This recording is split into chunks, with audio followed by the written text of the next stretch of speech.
এটা খুবই সুন্দর একটি প্রশ্ন। আল্লাহ কাকে দেখে হাসেন? কোরআন ও সহিহ হাদিসের আলোকে কিছু মানুষ আছেন যাদের প্রতি আল্লাহ বিশেষভাবে সন্তুষ্ট হয়ে হাসেন বা খুশি প্রকাশ করেন। এই হাসি মানুষের মতো নয়, এটি আল্লাহর শান অনুযায়ী এক বিশেষ রহমত ও সন্তুষ্টের প্রকাশ।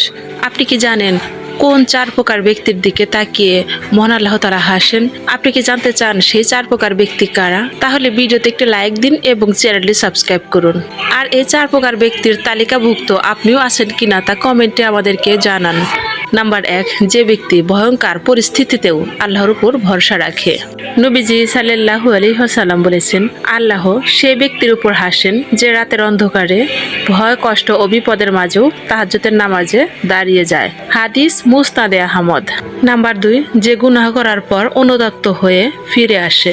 নাম্বার 3, যে ময়দানে যুদ্ধ করতে গিয়েও শহীদ হবে জেনেও সে পিছু ফিরে হাঁটে না। নবীজি সাল্লাল্লাহু আলাইহি ওয়াসাল্লাম বলেছেন, আল্লাহ সেই বান্দার দিকে তাকিয়ে হাসেন যে শত্রুর মুখোমুখি হয় মৃত্যু নিশ্চিত জেনেও পিছু হাঁটে না। হাদিস আবু দাউদ। নাম্বার 4, যে মানুষকে কষ্ট দিয়েও আল্লাহর কাছে লজ্জিত হয় আর লুকিয়ে গুনাহ করে আবার লজ্জায় কাঁদে, সেজদায় পড়ে বলে, আল্লাহ তার এই লজ্জা দেখে খুশি হন ও হাসেন।